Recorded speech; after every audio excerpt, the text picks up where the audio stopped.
सो गल चल रही है एजुकेशन की गल भी चल रही है, नाल दे नाल एजुकेशन पॉलिसीज़ ते भी गल करांगे। सो प्राइमरी एजुकेशन होवे या फिर सैकेंडरी एजुकेशन होवे, यही कंप्लीट करने तो बाद एक टाइम आता है जो बच्चे ने अपना एक ऑप्शन चूज़ करना होंदा है, ऑप्ट करना होंदा है कि अगे फर्दर स्टडीज़ के लिए की कुछ एफर्ट्स कर सकता है, की चूज़ कर सकता है। सो वो टाइम किते ना किते स्ट्रैसफुल भी होंदा है, सेंसिटिव भी होंदा है। सो एजुकेशन के बारे अज गलबात करांगे। साडे नाल खास तौर पर गेस्ट मौजूद हैगे ने, सब तो पहले उन्हों का स्वागत कर लैंदे आ। So Anurag Bachchan ji, MD Dronacharya IAS sector 36 Chandigarh. Doctor Dheeraj Banati, director Innocent group of colleges, deputy director ने। सरदार मनजीत सिंह जी ने, Doaba group of colleges chairman. So joint education of colleges. So sir सब तो पहला मनजीत जी थोड़े ते आने जॉइंट एजुकेशन ऑफ कॉलेजेस, बहुत सारे कॉलेजेस जेडे ने जॉइंट ने इस दे विच। सो 1650 जेडे तुसी दसे सीगे कि इंस्टीट्यूट्स ने, उन्हां दी प्रॉब्लम्स और अचीवमेंट्स से सब तो पहला मैं जिक्र करूंगी की ने। Thank you ma'am.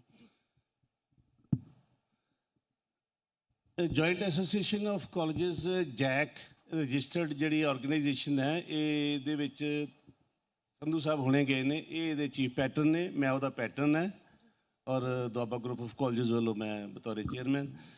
सो ये 1650 इंस्टीट्यूशनस ने, ये 13 एसोसीएशनस ने। सो मतलब वी कैन से कि it includes the total education of Punjab, जिद मैडिकल वाले भी आ गए, साढ़े नर्सिंग वाले भी आ गए, अपना दूजा इंजीनियरिंग वाले भी सारे आ गए, फार्मेसी वाले भी सारे आ गए। सो 13 इंस्टीट्यूशनस का एक जोड़ा रजिस्टर्ड बॉडी है वो है joint association of colleges.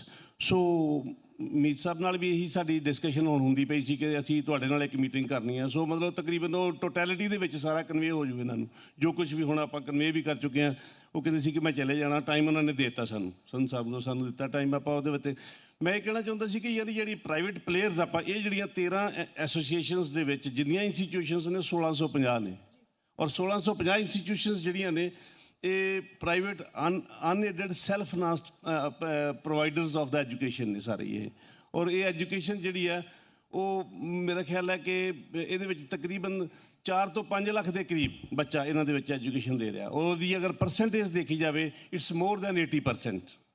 So mid 90s दे विच तकरीबन जदों साडा टैक्नीकल एंड प्रोफैशनल एजुकेशन का सारा शुरू होया पंजाब दे विच, जिवें पहला संधू साहब कह के गए हैं कि कोई टाइम सीगा कि साडे बच्चे एक डिप्लोमा करने वास्ते साउथ विच जांदे सी ते उत्थे की कुछ उन्हां नूं परेशानियां आउंदियां सीगीआं। उस दे बाद मेरे ख्याल 2012-13 तक तां ह्यूज ये कह लो तुसी इंस्टीट्यूशनस आईयां, जिवें मैं 1650 की गल की है। और 1650 का मतलब है कि ग्रुप जिहड़े आ, जिमें कि साडा दुआबा ग्रुप ऑफ कॉलेजेस है 12 कॉलेज ने। Similarly Chandigarh group of colleges Sandhu साहब का उहदे विच 18-20 इंस्टीट्यूशनस होणगियां। सो टोटल इस तरह मिला के 1650 दी पंजाब दीयां 1650 इंस्टीट्यूशनस ने। सो मतलब इन्हां दा कंट्रीब्यूशन बहुत ज़्यादा हैगा। हज़ारां बच्चे पास आउट हो के साढ़े बाहर गए हुए आ। जदों भी किते सानूं मौका मिलता फॉरन च जाके एक अद्धे बच्चे नूं किते असीं जानते होवांगे तो कॉल करदा अगर, तो उत्थे 50 बच्चे इकट्ठे हो जाते जी मैं भी उत्थों पास आउट होया हाँ। और मैनूं बहुत खुशी की गल है कि साडी इसे पैरीफेरी की एक इंस्टीट्यूशन के विचों ही मीत हेयर जी भी उत्थे दे एल्यूमिनाई ने साडे, उत्थों ही पास आउट ने। मेरा एक सवाल है, तुसीं जिहड़ी गल कर रहे सी मैं उही गल रखूँगा। ਤੁਸੀਂ ਕਿਹਾ ਕਿ ਜਦ ਅਸੀਂ ਬਾਹਰ ਜਾਂਦੇ ਹਾਂ ਸਾਨੂੰ ਸਟੂਡੈਂਟਸ ਮਿਲਦੇ ਨੇ, ਸਾਡੇ ਐਕਸ ਸਟੂਡੈਂਟਸ ਮਿਲਦੇ ਨੇ, ਉਹ ਮਿਲਦੇ ਨੇ, ਉਹ ਦੱਸਦੇ ਨੇ ਕਿ ਅਸੀਂ ਕਿਵੇਂ ਪਾਸ ਆਊਟ ਹੋ ਕੇ ਇੱਥੇ ਪਹੁੰਚੇ ਹਾਂ। ਇੱਥੇ ਵੀ ਮਿਲਦੇ ਹੋਣਗੇ, ਪੰਜਾਬ 'ਚ ਵੀ ਮਿਲਦੇ ਹੋਣਗੇ, ਪੂਰੇ ਦੇਸ਼ 'ਚ ਮਿਲਦੇ ਹੋਣਗੇ। ਪਰ ਆਪਾਂ ਹਮੇਸ਼ਾ ਇਹ ਚੀਜ਼ ਰੱਖਦੇ ਹਾਂ ਕਿ ਬਾਹਰਲੇ ਜਿਹੜੇ ਵਿਦੇਸ਼ ਦੇ ਬੱਚੇ ਗਏ ਨੇ ਉਹ ਜ਼ਿਆਦਾ ਸਕਸੈਸਫੁਲ ਨੇ, ਆਪਣੇ ਘੱਟ ਸਕਸੈਸਫੁਲ ਨਹੀਂ ਹੈਗੇ। ਪਰ ਇਹ ਵੀ ਚੀਜ਼ ਆਉਂਦੀ ਹੈ ਕਿ ਇੱਕ ਸਟੀਰੀਓਟਾਈਪ ਬਣ ਗਿਆ ਇਸ ਚੀਜ਼ ਨੂੰ ਲੈ ਕੇ ਕਿ ਬਾਹਰ ਜਾ ਕੇ ਜ਼ਿਆਦਾ ਸਕਸੈਸਫੁਲ ਹੋ ਗਏ ਹੋ। ਇਹਦੇ ਪਿੱਛੇ ਕੋਈ ਕਾਰਨ ਹੈਗਾ, ਕੀ ਲੱਗਦਾ ਹੈ?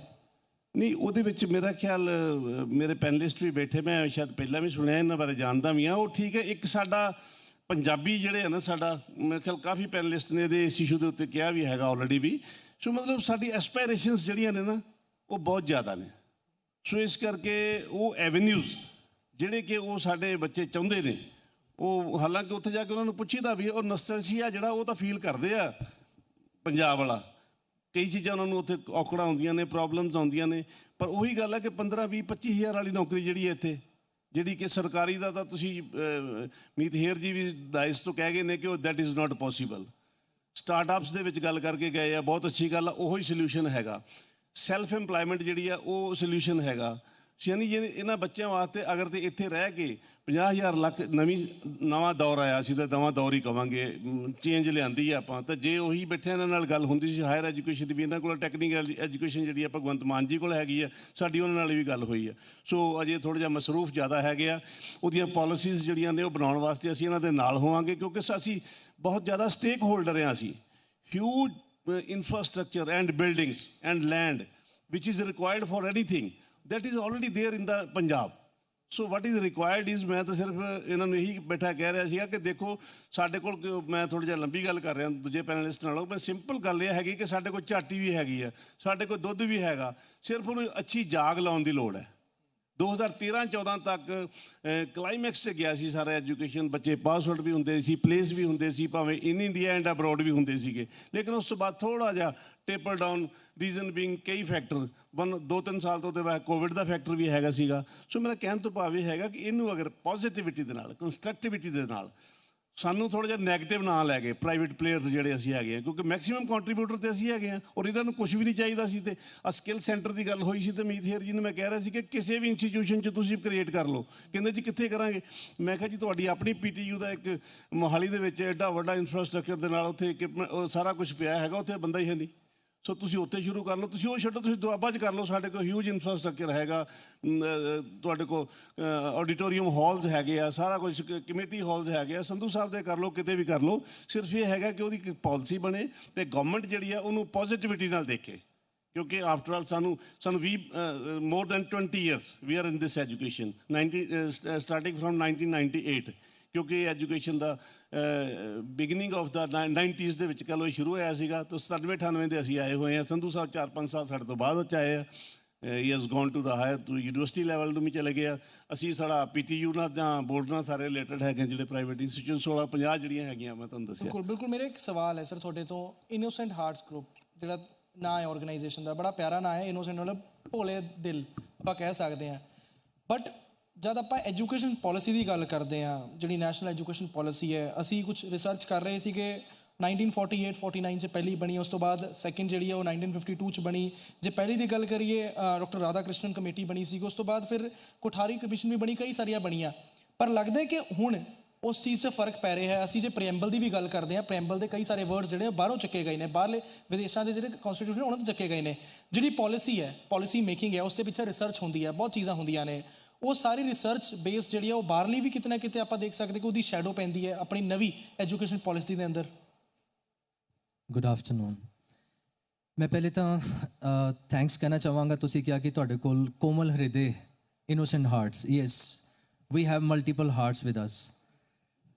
ਦੇਖੋ, ਜਦੋਂ ਇੱਕ ਛੋਟਾ ਬੱਚਾ ਸਾਡੇ ਨਾਲ ਆ ਕੇ ਜੁੜਦਾ ਹੈ, ਅਸੀਂ ਐਜ਼ ਅ ਪੇਰੈਂਟ ਉਸ ਨੂੰ ਕਿਸ ਮੁਕਾਮ ਤੱਕ ਪਹੁੰਚਾਉਣ ਦਾ ਇੱਕ ਸੁਪਨਾ ਲੈ ਕੇ ਚੱਲਦੇ ਹਾਂ। ਉਹ ਜਰਨੀ ਦੇ ਵਿੱਚ ਬਹੁਤ ਸਾਰੇ ਇਨਪੁਟਸ ਹੈ, ਰਿਸਰਚ ਵੀ ਹੈ, ਐਕਸਪੈਰੀਮੈਂਟਸ ਵੀ ਕੁਝ ਜਗ੍ਹਾ 'ਤੇ ਪੇਰੈਂਟਸ ਦੀ ਤਰ੍ਹਾਂ ਕੀਤੇ ਜਾਂਦੇ ਹੈ। ਲੇਕਿਨ ਹਰ ਜਗ੍ਹਾ 'ਤੇ ਆ ਕੇ ਇੱਕ ਫਾਈਨਲ ਜਿੱਥੇ ਸੂਈ ਆ ਕੇ ਜਿੱਥੇ ਰੁਕਦੀ ਹੈ, ਉਹ ਇਹੀ ਹੈ ਕਿ ਮੇਰਾ ਬੱਚਾ ਲਾਈਫ 'ਚ ਕਿੱਦਾਂ ਸਕਸੈਸਫੁਲ ਬਣੇਗਾ। ਇਸੇ ਤਰ੍ਹਾਂ ਕਿਸੇ ਵੀ ਐਜੂਕੇਸ਼ਨ ਪੋਲਿਸੀ, ਕਿਸੇ ਵੀ ਫੀਲਡ ਦੀ ਫਾਰਮ ਦੇ ਵਿੱਚ ਅਗਰ ਇਸ ਨੂੰ ਵੀ ਦੇਖਿਆ ਜਾਏ, ਇਹਦੇ ਵਿੱਚ ਵੀ ਰਿਸਰਚ ਹੁੰਦੀ ਹੈ। ਜਿਸ ਤਰ੍ਹਾਂ ਕਿ ਜਿਸ ਤਰ੍ਹਾਂ ਤੁਸੀਂ ਜ਼ਿਕਰ ਕੀਤਾ 1948, it was first of all Radha Krishnan committee. 1948-49 ਦੇ ਵਿੱਚ ਉਹਨਾਂ ਨੇ ਕੁਝ ਫੋਕਸ ਕੀਤਾ, ਬਿਕੋਜ਼ ਪੋਸਟ ਪਾਰਟੀਸ਼ਨ ਜਿਹੜਾ ਐਜੂਕੇਸ਼ਨ ਦਾ ਸਿਨੈਰੀਓ ਸੀਗਾ, ਉਹ ਸੀਗਾ ਪਹਿਲੇ ਕਿ ਸਕਿੱਲਸ ਜਾਂ ਐਮਪਲੋਏਬਿਲਿਟੀ ਵਾਸਤੇ ਐਜੂਕੇਸ਼ਨ ਕਿਸ ਹੱਦ ਤੱਕ ਦੇ ਦਿੱਤੀ ਜਾਏ। ਉਸ ਦੇ ਵਿੱਚ ਫਰਦਰ ਰਿਫਾਈਨਮੈਂਟਸ ਹੋਈਆਂ। ਉੱਥੇ ਮੁਦਲੀਆਰ ਕਮੇਟੀ ਆਈ 1952 ਦੇ ਵਿੱਚ।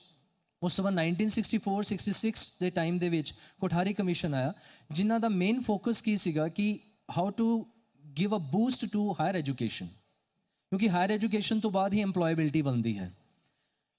ਜਦੋਂ ਉਸ ਨੂੰ ਅਸੀਂ as NPE national policy of education 1 count ਕਰਕੇ ਦੇਖੀਏ, ਉਹਦੇ ਤੋਂ ਲੈ ਕੇ ਬਾਰ-ਬਾਰ ਰਿਸਰਚ ਹੀ ਹੁੰਦੀ ਗਈ। ਬਿਕੋਜ਼ ਜਦੋਂ ਵੀ ਕੋਈ ਚੀਜ਼ ਬਣਾਈ ਜਾਂਦੀ ਹੈ, ਉਹਦੀ ਇੰਪਲੀਮੈਂਟੇਸ਼ਨ ਦੇ ਦੌਰਾਨ ਪਤਾ ਚੱਲਦਾ ਹੈ ਕਿ ਸਾਨੂੰ ਹੋਰ ਕਿੱਥੇ ਕੀ ਚੀਜ਼ ਦੀ ਇੰਪਰੋਵਾਈਜ਼ੇਸ਼ਨ ਚਾਹੀਦੀ ਹੈ ਜਾਂ ਚੇਂਜਸ ਚਾਹੀਦੇ ਹੈ। ਉਸ ਤੋਂ ਬਾਅਦ 1968 ਦੇ ਵਿੱਚ ਜਿਹੜੀ ਐਜੂਕੇਸ਼ਨ ਕਮੇਟੀ ਫਸਟ ਫਾਰਮ ਦੇ ਵਿੱਚ ਆਈ, ਉਹਦਾ ਫੋਕਸ ਲੈਂਦੇ ਹੋਏ 1986 ਦੇ ਵਿੱਚ ਜਿਹੜੀ ਨੈਕਸਟ ਕਮਿਸ਼ਨ ਦੀ ਫਾਰਮ ਦੇ ਵਿੱਚ ਕਮੇਟੀ ਸਾਹਮਣੇ ਆਈ, ਨੈਸ਼ਨਲ ਐਜੂਕੇਸ਼ਨ ਪਾਲਿਸੀ ਦਾ ਪ੍ਰੀ ਫੇਜ਼ ਕਹਿ ਸਕਦੇ ਹਾਂ ਜਿਸ ਨੂੰ, NPE, ਜੋ NPE 1986 ਆਈ, ਉਹਦੇ ਤੇ ਫੋਕਸ ਕੀਤਾ ਗਿਆ ਸੈਕੰਡਰੀ ਐਜੂਕੇਸ਼ਨ। ਔਰ ਉਸ ਟਾਈਮ ਤੇ ਇੱਕ ਹੋਰ ਫੋਕਸ ਸੀਗਾ ਕਿ how to give education a modern scenario, ਜਿਹਦੇ 'ਚ ਇਨਫੋਰਮੇਸ਼ਨ ਟੈਕਨੋਲੋਜੀ IT ਸਕਿੱਲਸ ਨੂੰ ਵੀ ਇਨਵੋਲਵ ਕੀਤਾ ਗਿਆ ਔਰ ਨਾਲ ਨਾਲ ਵਿਮਨ ਐਮਪਾਵਰਮੈਂਟ ਨੂੰ ਵੀ ਫੋਕਸ ਕੀਤਾ ਗਿਆ।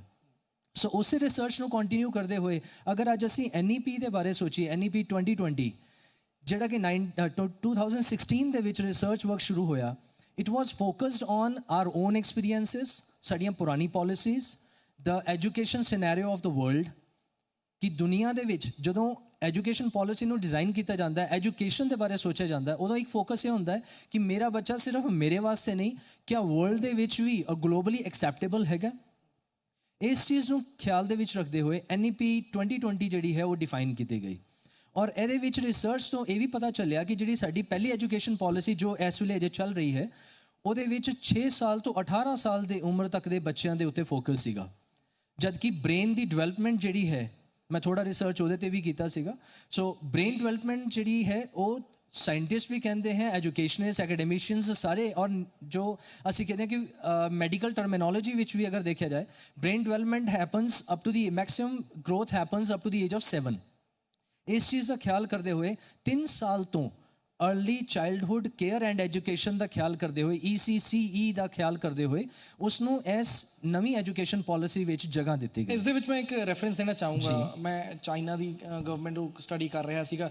ਸਪੋਰਟਸ ਪਾਲਿਸੀ ਜਿਹੜੀ ਉਹਨਾਂ ਦੀ ਹੈਗੀ, ਉਹ ਕਹਿੰਦੇ ਕਿ ਛੋਟਾ ਬੱਚਾ ਜਿਹੜਾ ਹੈ ਉਹਨੂੰ ਆਪਣੇ ਆਪ ਖੇਡਣ ਲਾ ਦਿਓ, ਜਿਸ ਚੀਜ਼ 'ਚ ਉਹ ਮਾਹਿਰ ਹੈ ਉਸ ਚੀਜ਼ 'ਚ ਉਹਨੂੰ ਜਿਹੜਾ ਅੱਗੇ ਲੈ ਕੇ ਜਾਵਾਂਗੇ, ਉਸ ਚੀਜ਼ 'ਚ ਕੈਪੇਬਿਲਿਟੀ ਉਹਦੀ ਦੇਖ ਰਹੇ ਹਾਂ ਅਸੀਂ। ਤਾਂ ਕੀ ਉਸੇ ਤਰੀਕੇ ਦੀ ਰੈਫਰੈਂਸ ਜਿਹੜੀ ਤੁਸੀਂ ਦੇਣਾ ਚਾਹੁੰਦੇ ਹੋ ਕਿ ਪਹਿਲਾਂ ਜੋ ਸ਼ੁਰੂਆਤੀ ਦੌਰ ਤੋਂ ਬੱਚਾ ਜਿਸ ਚੀਜ਼ 'ਚ ਮਾਹਿਰ ਹੈ ਉਹਨੂੰ ਉਸੇ ਤਰੀਕੇ ਨਾਲ ਅਕੈਡਮਿਕਲੀ ਅੱਗੇ ਲੈ ਕੇ ਜਾਈਏ?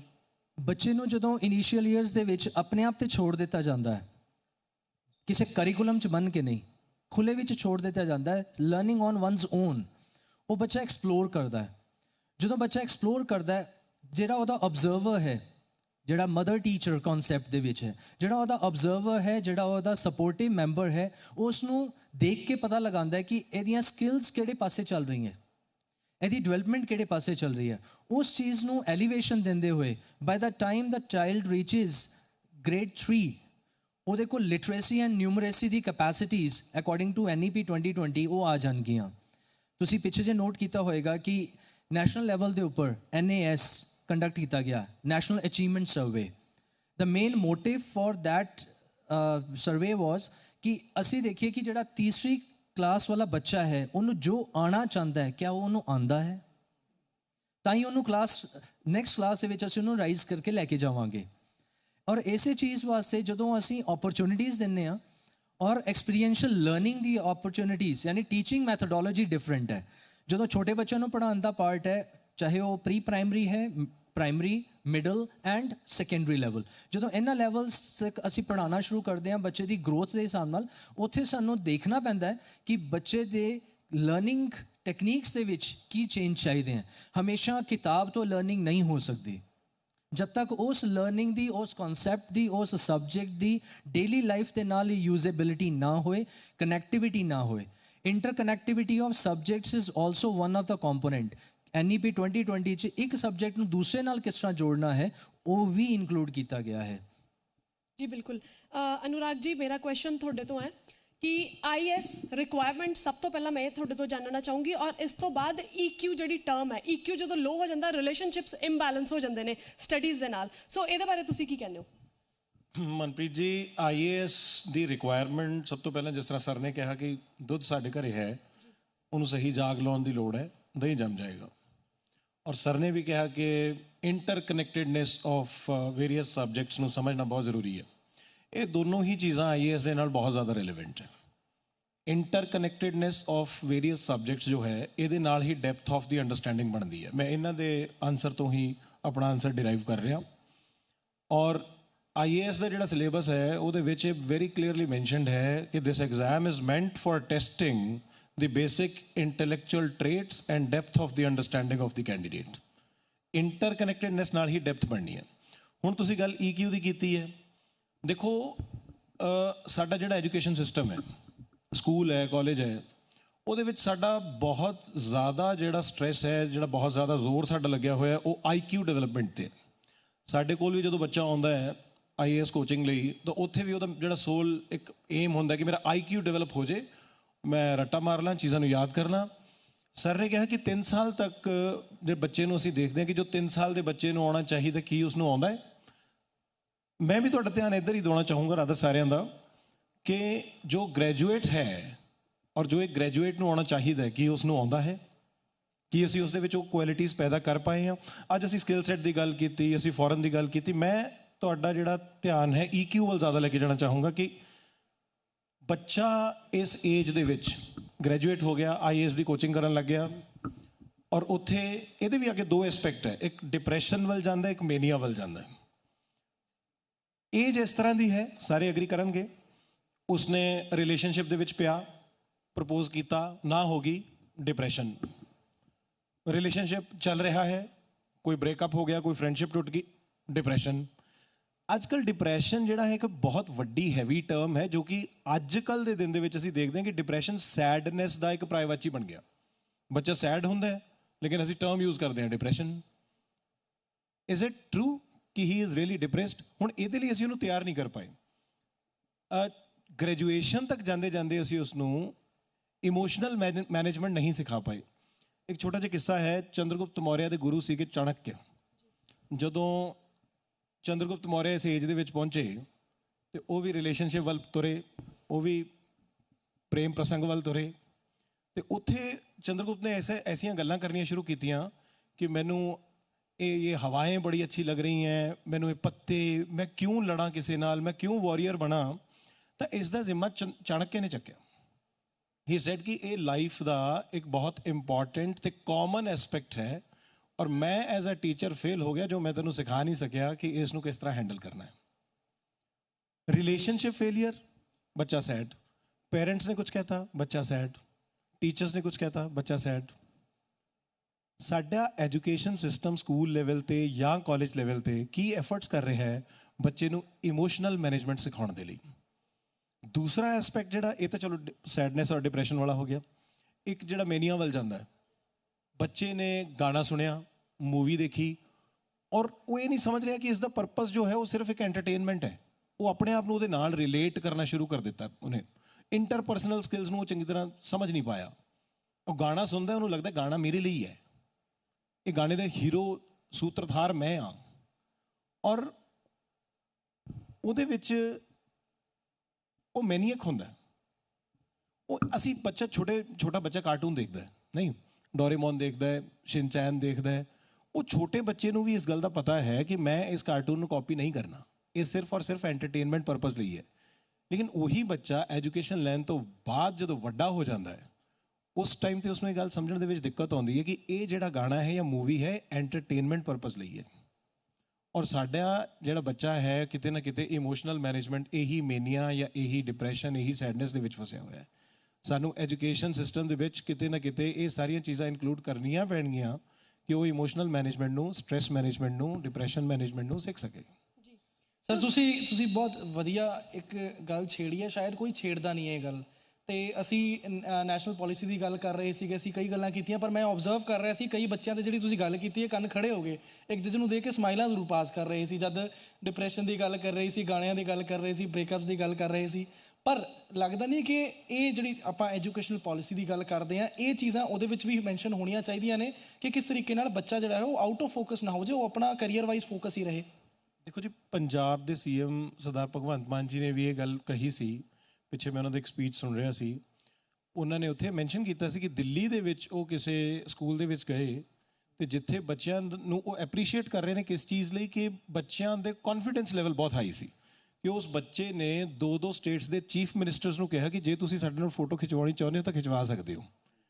ਜੇ ਅਸੀਂ ਉਹਦੇ ਵਿੱਚ ਇੱਕ ਕੌਨਫੀਡੈਂਸ ਪੈਦਾ ਕਰ ਦਾਂਗੇ ਤਾਂ ਉਹ ਇਹਨਾਂ ਚੀਜ਼ਾਂ ਨੂੰ ਆਪਣੇ ਆਪ ਸੰਭਾਲ ਸਕਦਾ ਹੈ। ਨੈਚੁਰਲੀ ਨੇਚਰ ਹੈਜ਼ ਬਲੈਸਡ ਹਿਮ ਔਰ ਹਰ ਕਿ ਉਹ ਇਹਨਾਂ ਚੀਜ਼ਾਂ ਦੀ ਕੇਅਰ ਕਰ ਸਕੇ। ਬਟ ਅਸੀਂ पेरेंट्स का भी ये बहुत रोल आता है, टीचर्स का भी बहुत रोल आता है और एजुकेशन पॉलिसी डेफिनेटली वो इस तरफ जाती भी है, ध्यान भी दवाती है। और ये टीचर्स ट्रेनिंग की भी एक बहुत बड़ा एस्पैक्ट आ जाता है। सिस्टम साढ़े कोल है ने, ये नहीं कि सिस्टम नहीं है। तुसी NCC देखो, 62 ਦੀ ਲੜਾਈ ਤੋਂ ਬਾਅਦ ਜਦੋਂ ਐਨਸੀਸੀ ਇੰਟਰੋਡਿਊਸ ਹੁੰਦੀ ਹੈ ਤੇ ਐਨਸੀਸੀ ਦੇ ਕਾਰਨ ਐਜੂਕੇਸ਼ਨ ਦੇ ਵਿੱਚ ਸਟੂਡੈਂਟਸ ਦੇ ਬਿਹੇਵੀਅਰ ਦੇ ਵਿੱਚ ਟੀਚਰਸ ਦੇ ਬਿਹੇਵੀਅਰ ਦੇ ਵਿੱਚ ਅਸੀਂ ਚੇਂਜਸ ਨੋਟ ਕਰਦੇ ਹਾਂ। ਲੇਕਿਨ ਅੱਜ ਜੋ ਹੈ ਐਨਸੀਸੀ ਕੀ ਉਨੀ ਐਕਟਿਵ ਹੈ ਸਕੂਲਸ ਔਰ ਕਾਲਜਸ ਦੇ ਵਿੱਚ ਕਿ ਅਸੀਂ ਬੱਚਿਆਂ ਨੂੰ ਐਨਕਰੇਜ ਐਂਡ ਮੋਟੀਵੇਟ ਕਰ ਪਾ ਰਹੇ ਹਾਂ? ਜੇ ਅਸੀਂ ਇਹ ਸਾਰੇ ਮੈਕੈਨਿਜ਼ਮ ਨੂੰ ਪ੍ਰੋਪਰਲੀ ਯੂਜ਼ ਕਰਦੇ ਹਾਂ ਤਾਂ ਬੱਚਾ not only physically but mentally ਵੀ ਇਹ ਸਭ ਸਟ੍ਰੈਸ ਹੈਂਡਲਿੰਗ ਲਈ ਰੈਡੀ ਹੋ ਜਾਏਗਾ। ਇੱਕ ਹੋਰ ਗੱਲ ਮੈਂ ਐਡ ਕਰਨੀ ਚਾਹੂੰਗਾ, ਸਰ ਨੇ ਤੁਸੀਂ ਬੜਾ ਅੱਛਾ ਸਵਾਲ ਪੁੱਛਿਆ ਸੀ ਕਿ ਬਾਹਰ ਦੇ ਵਿੱਚ ਅਸੀਂ ਇੰਨੇ ਕੌਨਫੀਡੈਂਟ ਕਿਉਂ ਫੀਲ ਕਰਦੇ ਹਾਂ, ਬਾਹਰ ਨੂੰ ਅਸੀਂ ਇੱਕ ਅਚੀਵਮੈਂਟ ਸਮਝਦੇ ਹਾਂ। ਦੇਖੋ ਇਹ ਸਾਰਾ ਸਿਸਟਮ ਦੇ ਉੱਪਰ ਡਿਪੈਂਡ ਕਰਦਾ ਹੈ। ਆਪਣੇ ਕੋਲ ਇੱਕ ਫਿਊਲ ਹੈ, ਪੈਟਰੋਲ ਹੈ ਜਾਂ ਡੀਜ਼ਲ ਹੈ, diesel is diesel, petrol is petrol. ਅਸੀਂ ਉਹਨੂੰ ਇੱਕ ਮੋਪੈਡ ਦੇ ਵਿੱਚ ਪਾਵਾਂਗੇ ਤਾਂ ਕਿੰਨੀ ਐਫੀਸ਼ੀਐਂਸੀ, ਕਿੰਨੀ ਆਊਟਪੁੱਟ ਮਿਲੇਗੀ। ਉਸੇ ਨੂੰ ਅਸੀਂ ਇੱਕ ਛੋਟੀ ਕਾਰ ਦੇ ਵਿੱਚ ਪਾਵਾਂਗੇ ਤਾਂ ਕਿੰਨੀ ਸਪੀਡ ਲੈ ਲਾਂਗੇ। ਲੇਕਿਨ ਉਸੇ ਨੂੰ ਅਸੀਂ ਇੱਕ ਵੱਡੀ ਕਾਰ ਹੈ, ਕੋਈ BMW ਹੈ, ਕੋਈ ਆਡੀ ਮਰਸੀਡੀਜ਼ ਹੈ ਤਾਂ ਕਿੰਨੀ ਸਪੀਡ ਮਿਲੇਗੀ।